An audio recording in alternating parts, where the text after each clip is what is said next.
Magandang araw at magandang buhay, lalong-lalo na sa ating mga minamahal na mga senior citizens. Panibagong araw at panibagong kaalaman na naman ang inyo pong malalaman patungkol po sa inyo pong payout, sa inyo pong makukuhang pensyon. Attention mga minamahal kong senior citizens, may payout releasing na, payout schedule April 14, 2026. Alamin natin ang buong detalye sa balitang ito. Ang mga impormasyon na inyo makukuha ngayong araw, una, ang mga lugar kung saan may magaganap na payout sa social pension for indigent senior citizens. Pangalawa, ano ang oras ng inyong payout? Pangatlo, saan po ba gaganapin ang payout? Pang-apat, ano ba ang kumpletong requirements na inyong dadalhin? At pang-lima, mga dagdag kaalaman patungkol po dito. Kaya naman, inaanyayahan kita na tapusin mo ang video nito hanggang sa dulo nang sa gayon meron kayong kaalaman na makukuha. Dito lang po yan. At hindi ko napapalagpasin pa ang puntong ito na pag-usapan ang mga bagay na ito. But please, don't forget to subscribe. Let's go muna tayo sa una nating lugar na pag-uusapan. Ito ay ang Caloocan. Dahil sa April 14, 2026 and that is Tuesday, ito po ang mga barangay na mag-payout. Ang oras po ng inyong payout, alas 10 hanggang alas 11 ng umaga sa barangay 23, 24, 25, 26, 27. At ang inyong pong payout ay magaganap sa barangay 31, Tuna Covered Court. Sa 11 hanggang 12 in the noon, ang mga barangay po na payout ay ang barangay 29, 30, 31, and 32. Ang payout venue ay magaganap po sa barangay 31, Tuna Covered Court.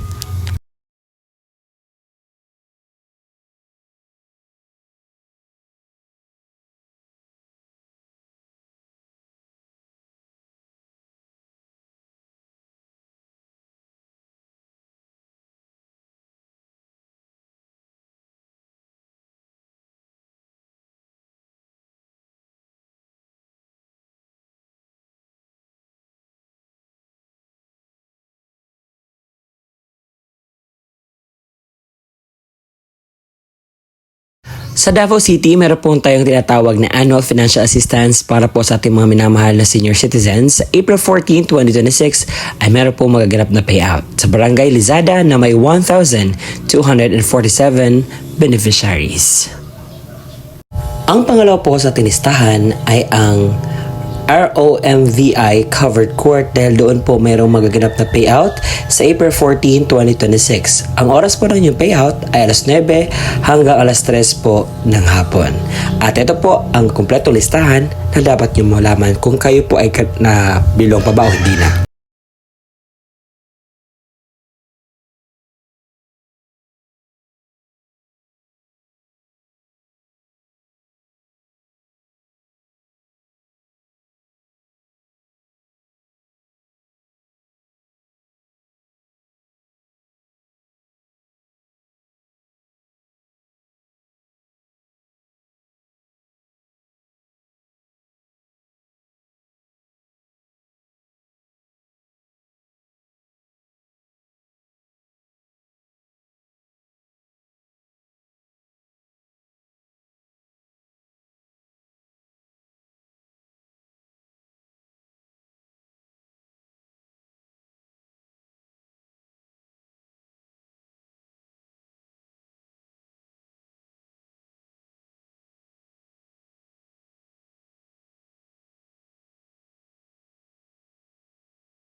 Ngayon po pausapan natin ang Bohol dahil meron po magaganap na payout sa barangay na ito mula April 13 and 14. Okay? So sa Barangay Tinago, Barangay Mariviles, Barangay Poblacion, ang inyo pong payout ay magaganap sa Dawis Gymnasium, 1:00 hanggang 5:00 ng hapon. Sa Barangay Bingag, Barangay Tabalong, sa Bingag Covered Court po ang inyong pong payout at 8:00 ng tanghali po ang inyong pong payout time. Sa Barangay Sungkulan at Barangay Tultulan, sa Sungkulan Covered Court, 1:00 hanggang 5:00 po ng hapon ang inyo pong payout. At ito po, aking daladala, akin pong nasali po ang mga pangalan sa magpi-payout na mga senior citizens.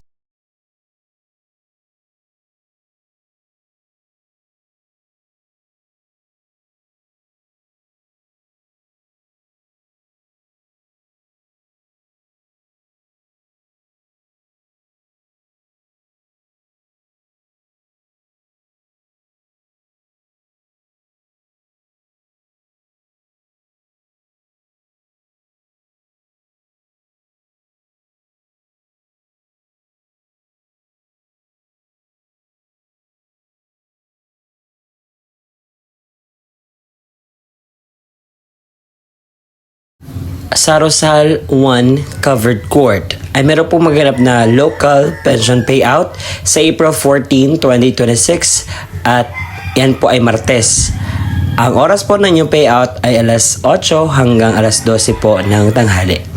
At ito po ang listahan sa mga kasali po na kukuha ng pensyon na bigay po ng ating gobyerno. Kaya na po bahala mag-post nito nang sige po makita po ninyo.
Sa Barangay 26, Zone 3, ay meron pong maganap na payout sa April 14, 2026 sa may Tuna Covered Court, Barangay 31.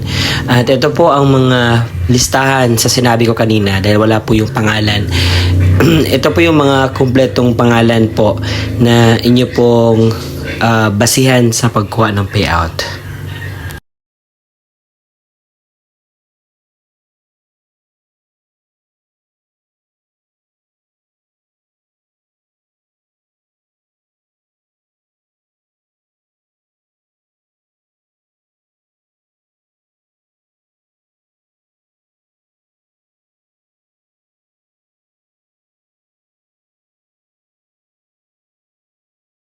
Ang kasunod po ay ang MSWDO ng Dimataling.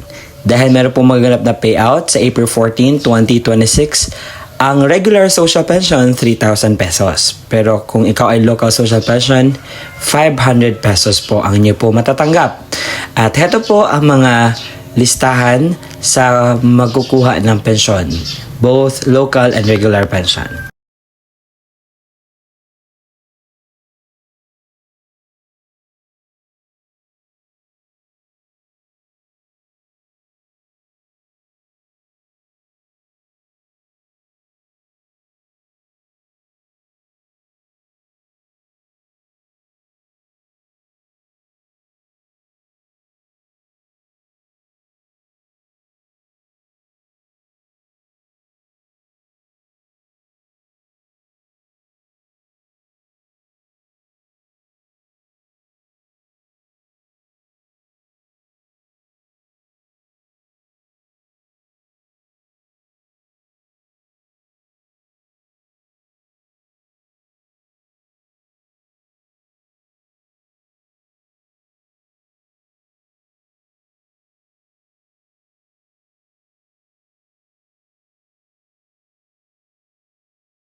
Ang kasunod po sa tanistahan ay ang San Roque Barangay Hall Gymnasium dahil meron po magaganap dito na payout at magsimula po ito sa alas 8 ng umaga.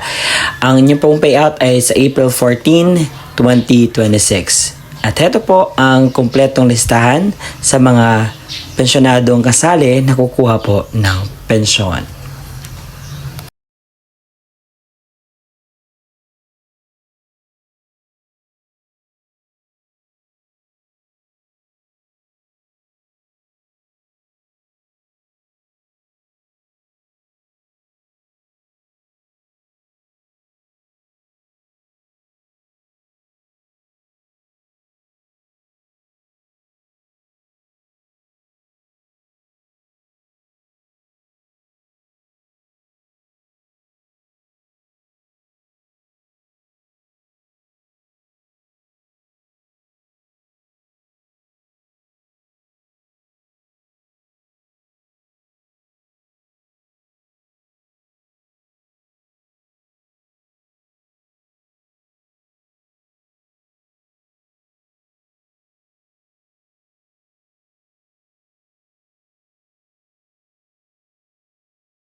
Sa probinsya ng Negros Oriental sa munisipalidad ng Siaton ay meron pong magaganap na payout sa April 14, 2026 alauna hanggang 5 ng hapon sa Siaton Gymnasium. At kinakailangan po magdala ng National ID at Senior Citizens ID. Ito po ang mga pangalan sa kasali po na kukuha ng pensyon.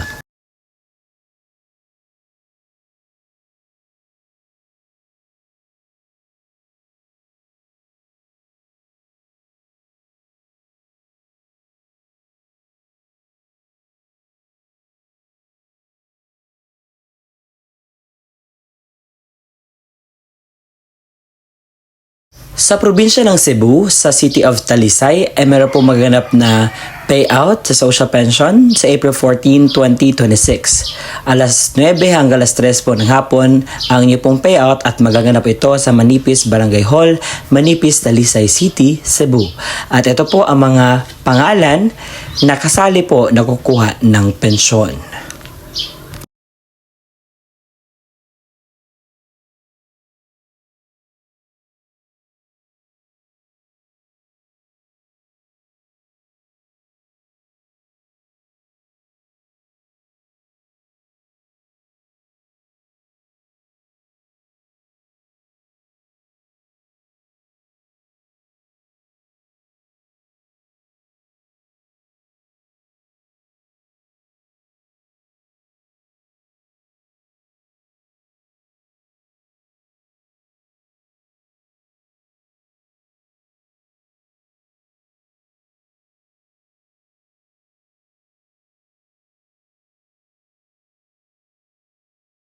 Sa Barangay Hall ng Pitpitan ay meron po magaganap na payout sa April 14, 2026 alas 8:30 hanggang 11:30 ng umaga. At ito po ang mga pangalan sa kasali.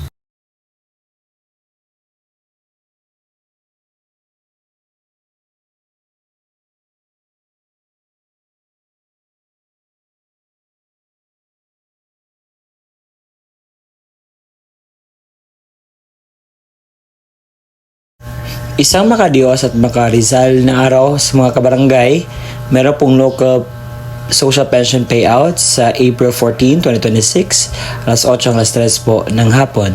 At ito po ang mga pangalan sa kasali po na kukuha ng pensyon.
Paalala po sa lahat, ang LGU ng Medina ay meron po magaganap na payout sa social pension for indigent senior citizens sa Municipal Covered Court of Medina, Misamis Oriental sa April 14, 2026 sa morning 8 hanggang 11:30 AM ng umaga sa Barangay Bangbang, San Roque, Gasa, San Isidro, Pahindog, San Vicente at San Jose.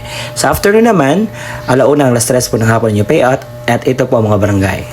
Barangay Mananum, Daan, Barangay Dig Aguyan, Barangay Tambagan, Barangay Mananum Bago, Barangay Portulin, Barangay Tupon.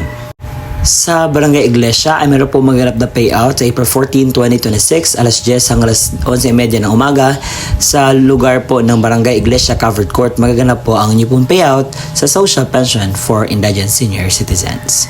Sa Calambago, Barangay 4 ay meron po maganap na payout sa April 14, 2026 sa alas 8 hanggang alas 3 po ng hapon. At ito po ang kumpletong listahan sa mga tao na kasali po na kukuha ng pensyon na ito.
Sa Butuan Municipal Covered Court, meron po magaganap na payout sa April 14, 2026. Sa morning, ang Barangay Rizal, alas 8 hanggang alas 9 ng umaga, Barangay Mabuhay, alas 9 hanggang alas 10 ng umaga, Barangay Nasandig, alas 10 hanggang alas 11 ng umaga, Barangay Cañares, alas 11 hanggang alas 12:30 ng tanghali.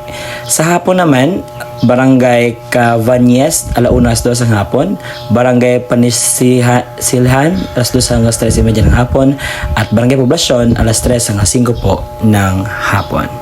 Last on our list is ang mga unclaimed pension po sa Parañaque. Pumunta po kayo sa April 13 to 15, 2026, alas 8 hanggang alas 3 ng hapon sa 4th Estate, Barangay San Antonio, Parañaque po para kunin po ang iwang mong pensyon. Ano po napakinggan ang kumpletong detalye sa magaganap po na payout sa Social Pension for Indigent Senior Citizens sa araw po na aking sinasabi. At baka may nagtatanong sa akin, Sir, totoo po ba itong sinasabi ninyo? Baka po ma-scam kami. Ang lahat po ng aking ibinabalita sa inyo ay totoo pong mangyayari. At Sir, bakit wala po ang aming lugar dyan? So kung hindi nyo nakita ang inyong lugar sa aking vlog, ang pwede nyo pong gawin ay pumunta kayo sa pinakamalapit na barangay sa inyo at tanungin po ang update, kailan po ba, at lahat ng impormasyon na kinakailangan mo. Dahil hindi lahat ng mga lugar ay nagpo-post dito sa online na kung saan dito ako nagre-research. Ang nakikita ko lang po yung mga barangay mismo na nagpo-post dito at binavlog ko nang sa gayon po maging aware po kayo. So kung may mga barangay man kayo na hindi masyadong nag-post online, so pwede nyo pong puntahan dyan nang sa gayon ay maging updated po kayo. Okay? So magtatanong kayo, Sir, ano ba ang mga requirements na dapat namin i-ready para po sa payout? So na ilista ko na, nasabi ko na kanina lahat ng mga detalye. Kung may katanungan ka pa, you can just ask the question. O ito na ang kumpletong detalye ng mga requirements na dapat mong i-ready para po sa inyo pong payout na makuha. CSWDO at OSCA na mayroong original na pirma na MSWDO, OSCA, Senior Citizens at Authorized Representative. Isang malinaw na photocopy ng government-issued ID gaya ng SSS, updated PhilHealth ID, Barangay ID, UMID, Voters ID, updated voter certification, updated police clearance ng authorized representative at lagyan na 3 original na pirma o thumb mark katulad ng ipapakitang ID. Paalala, siguraduhin pareho ang lagda at thumb mark ng senior citizen, beneficiaryo at authorized representative base sa kopya ng government-issued ID na presenta. Komplituhin ang mga hinihing lagda at thumb mark sa authorized letter, iwasang magusot at huwag bilutin ang mga dokumento. Kung namatay na ang beneficiaryo, isang malinaw na Xerox ng ID ng pensioners, warranty letter na nagmula sa MSWDO, CSWDO o OSCA na may pirma ng MSWDO, Xerox ng death certificate ng beneficiaryo na mayroong serial number, isang malinaw na photocopy ng government-issued ID gaya ng SSS, updated PhilHealth ID, updated Barangay ID, UMID Voters ID, updated voter certification, at updated police clearance ng authorized representative at lagyan na 3 original na pirma o thumb mark katulad ng pinapakitang ID. Paalala, kompletuhin ang mga hinihinging lagda o thumb mark sa warranty letter at iwasang maggusot at huwag bilutin ang mga dokumento. Kung wala ang death certificate, kinakailangan ng certificate mula sa MSWDO, CSWDO na nakasaad ng pagpatunay na ang beneficiaryo ay patay na at kasalukuyan inasikaso ang death certificate. Huwag kalimutang magdala ng iyong ballpen na itim, payong at saka tubig. At kung meron na doon na po kayo sa payout, kinakailangan niyo pong gawin ito. Kinakailangan kumain muna kayo before pupunta sa payout. Magdala ng sariling ballpen, inumin at gamot kung kinakailangan.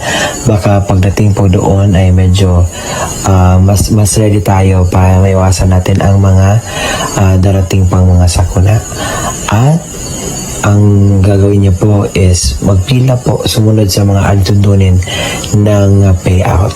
Nasanay nakuhanan niyo po ng aral, impormasyong tama ang vlog na ginawa ko ngayon. Ang purpose lamang po nito is to aware you about the happenings and the benefits na makukuha ninyo sa bigay po ng ating gobyerno. Kaya naman, kung nakita at napakinggan ninyo ang balitang ito na urgent po at kinakailangan yung puntahan, kinakailangan yung i-clear, kung ano man yung dapat yung i-ready, gawin nyo na po yan ngayon. No? Sa gayon po ay makuha nyo po ang inyo pong benepisyo na galing po sa ating gobyerno. And congratulations po sa lahat po ng mga makakatanggap ng pension at makukuha ng kanilang payout. At kung nagustuhan nyo ang aking vlog, paki-subscribe naman at paabutin natin ito ng 100,000. Konting-konting tiis na lang. Salamat po sa inyong tulong dahil makaabot na tayo ng 100,000. See you in my next vlog. Bye-bye!